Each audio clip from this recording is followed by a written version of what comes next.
If you could kind of turn back the hands of time and give yourself one piece of advice when you first started out, what would that be? Or is there any kind of advice that you kind of give out currently, though? There's a kind of a running theme or an underlying theme in terms of advice that you give out for people first starting off?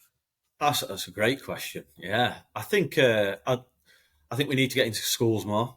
Yep. When I was at school, we didn't really speak about jobs. We didn't.